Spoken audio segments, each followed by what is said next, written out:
Hi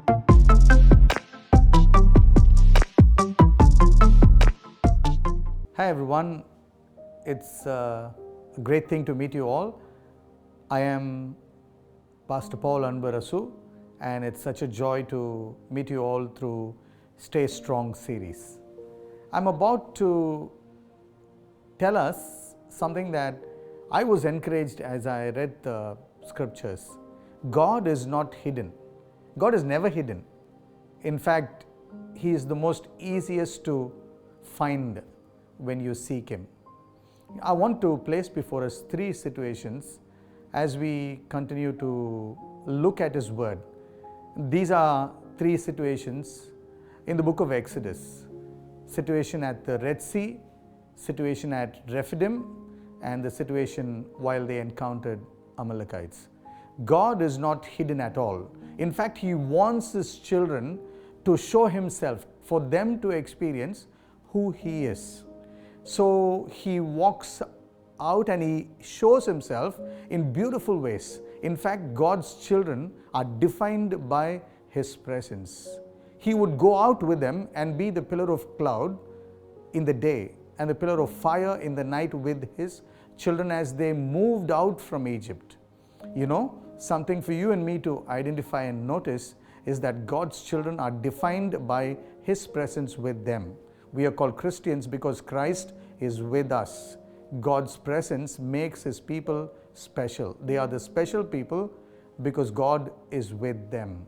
As they walked into a Dead Sea situation, in front of them is this Dead Sea, behind is this army from Egypt coming, the best of the army of Egypt coming. That's a deadlock situation. God, makes a beautiful statement there. He is with them and He makes a way through Red Sea for them to experience who God is. Amazing way. Here's a big challenge before them, not the one that any human being or all the human beings put together can solve it. But God says, I'm going to do something amazing. And He makes a way through the very challenge that's in front of them. That's an amazing fingerprint of God.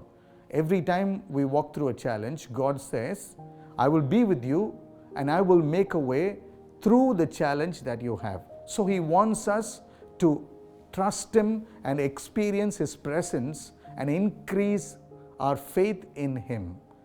Even back then, even now, that's the same with God.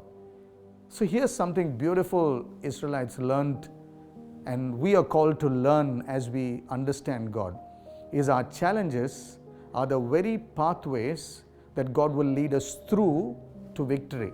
Why? Because we want to experience this God and His ways through challenges. As He leads us through, we get to experience God amazing. That's the beautiful something, how God showed up and how God taught Israelites who He is so that their faith could be increased at Red Sea. The second one at Rephidim. These group of men and women, a large nation, walks with God, experiences God like never before. God feeds them in the middle of the desert. God provides for them in the middle of the desert. God protects them in the middle of the desert because these are the most vulnerable people. They never had an army. They never had any strong characteristics except the one that they were captives in slavery for long years. And now they walk out and God takes care of them. And here just now they walk out of a huge situation in the midst of water and they come out into a place called Rephidim and there's no water. Amazing, isn't it? God comes across as somebody who waits for a situation like this because He wants to tell them something. Here's a beautiful situation. What is the basic sustenance of life? And so people are very worried. Instead of them just counting back on the experience they just had with God, God just walked them through water and just got them out. Not just that, in front of their eyes they saw their enemies drown and die. That's a huge miracle. God saying, I am God, I will take care of you, I'm sufficient for you. But the lesson wasn't learned well. So these people complain and murmur, and God still patiently provides them water at Rephidim. At Rephidim, God's way of never hiding Himself and being with them, in spite of the fact people would murmur and complain and do everything against God. In fact, they go back and ask Moses, is God alive? They even doubt His presence, but still God provides them water. He becomes the miracle worker. In the previous situation at Rephidim, He was their way maker. Now He becomes their miracle worker, so that people could know and understand that this God is big. He's more than sufficient to take care of themselves while they walk through. And the last situation is with the Amalekites. Amalekites are a group of people who kind of came from behind. Israelites were caught off guard, one, because they don't have an army, they don't have a captain, they just are experiencing freedom, walked out of a long years of, so to say, captivity, slavery. And so these people are vulnerable, except this one precious person who chooses to be with them, God's presence, God Himself. They are very vulnerable. But these people sneak up from behind and attack them. Moses does something very beautiful at that moment. Moses says to Aaron and Hur, "Come up with me," he says, Moran. In fact, he says to Aaron and Hur, "Select a few men to go and fight." So a worldly battle is fought with worldly strength, which also tells us that God is interested in our strength, what He's gifted with. And He wants us to use that when we have a challenge, when we have a battle, when we are in life and moving forward. But the more important battle part is that this battle has to be won with God in connection with them. Moses says to Aaron and Hur, "Come up with me, I'm going to pray. I'm going to lift up my rod and pray.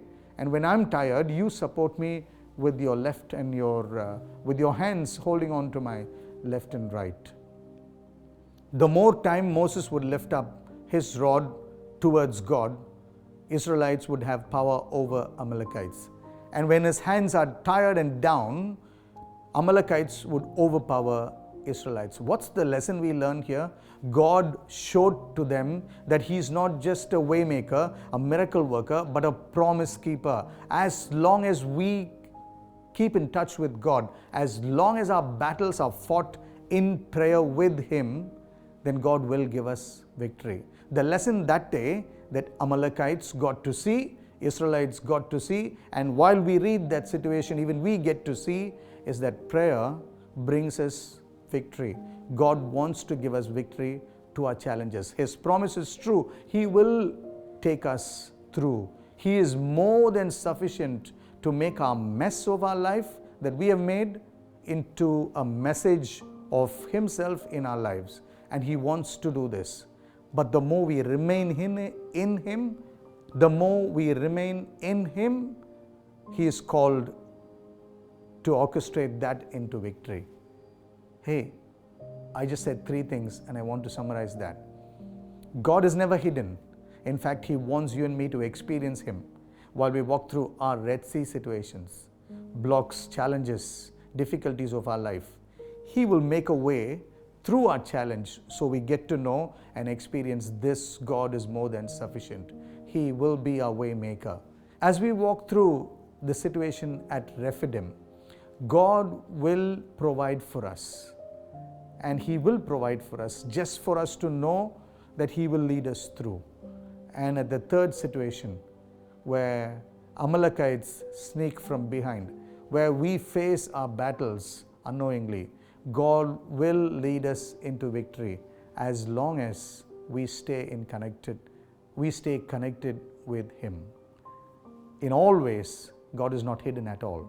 God is not hidden at all.